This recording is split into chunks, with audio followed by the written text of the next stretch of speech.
8 सितंबर को तहरीक मुस्लिम शब्बान की जानिब से इत्तेहाद रैली यानी यूनिटी रैली फ़िरक़ा परस्ती के ख़िलाफ़ गुलजार हाउस से निकाली जाने वाली थी। एक्चुअल हमने जो दरख्वास्त दी थी वो चांद मीनार की दरख्वास्त थी। चांद मीनार के ताल्लुक़ से पुलिस का स्टैंड ये था कि ये हेरिटेज है, फ़लाँ हैं, ये है। हमने बात कही कि भाई चांद मीनार अगर हेरिटेज है, वहाँ प्रोग्राम नहीं हो सकता है, तो भारतीय जनता पार्टी का प्रोग्राम कैसे हुआ? तो कहा कि वो बग़ैर परमिशन के हुआ। अब लोग ये फ़ैसला करें। इस रियासत और सिटी की पुलिस का आलम ये है कि बग़ैर परमिशन के हज़ारों की तादाद में चांद मीनार से लोग जमा हो जाते हैं और पूरे समझिए कि पत्थरगट्टी से लेके चांद मीनार तक बल्कि पूरे शहर को भगवा रंग में डुबो दिया जाता है बग़ैर परमिशन के। ये पुलिस की अजीम समझिए कि इंटेलिजेंस और उसकी कारकर्दगी का बहुत बड़ा सबूत है कि बग़ैर परमिशन के निकली थी और हम कार्रवाई कर रहे हैं, ये बात कही गई।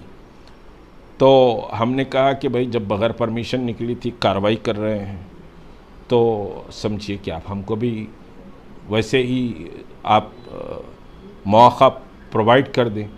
तो ये कहा गया कि कोई अगर रेड सिग्नल क्रॉस करे तो आप भी करते हैं क्या? चांद मीनार, तहज़ीब, तमद्दुन, बहुत बातें हुई। तहज़ीब, तमद्दुन और हैदराबाद की बात आई तो मैंने बहुत वाज़ेह किया कि जिन लोगों को आपने प्रोग्राम करने दिया वो लोग अपने सोशल मीडिया पर और अपनी पूरी तकारीर और बैनर्स पर हैदराबाद की तहज़ीब और चांद मीनार के तक़द्दुस को उन्होंने पामाल किया है। चार मीनार का नाम नहीं लिया, भाग्य लक्ष्मी मंदिर के नाम से एड्रेस दिया गया। हैदराबाद का नाम नहीं लिया गया बल्कि भाग्यनगर लिखा गया। तो पहली चीज़ तो ये है कि ख़ुद यहाँ की बल्दिया को और पुलिस डिपार्टमेंट को इस पर कार्रवाई करनी चाहिए कि आप हैदराबाद का नाम बदल कर कैसे लिख सकते हैं। चार मीनार के एड्रेस को आप भाग्य लक्ष्मी मंदिर, वो मंदिर जो इल्लीगल है, उस मंदिर का कैसे आप पता लिख सकते हैं? ये होना चाहिए।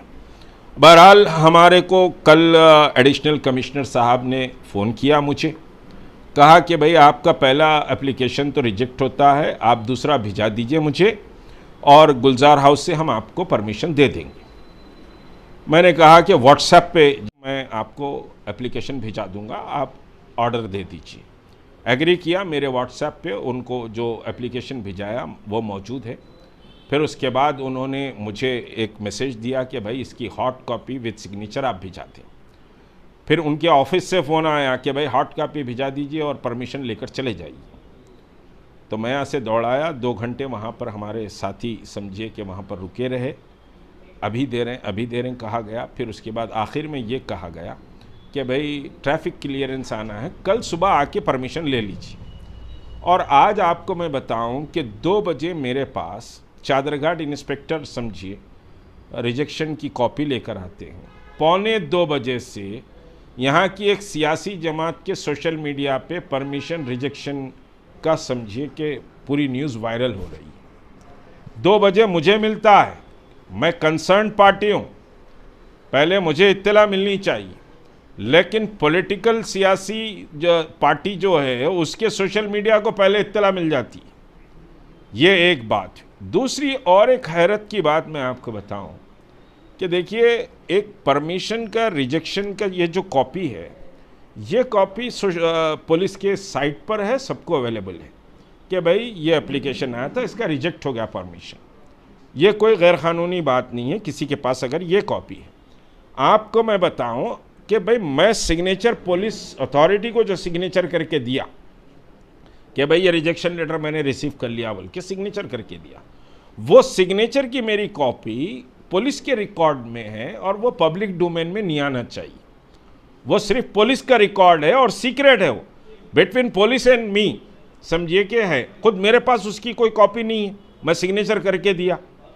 लेकिन आपको हैरत होगी कि सोशल मीडिया पर, पर्टिकुलर पॉलिटिकल पार्टी के सोशल मीडिया पर मेरी सिग्नेचर किया हुआ डॉक्यूमेंट सोशल मीडिया पर है कि साहब इनको परमिशन नहीं मिला।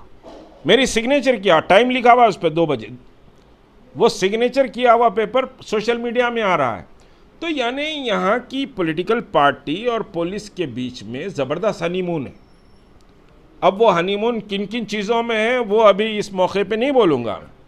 तो ये जो रैली को रोका गया है, ये रैली को यहाँ की सियासी जमात ने अपने पावर का नाजायज़ इस्तेमाल करके मुसलमानों की क़ुव्वत, मुसलमानों की ताकत, मुसलमानों की हिस्सासियत, मुसलमानों के शऊर के बेदार होने के रास्ते को बंद करने का काम किया।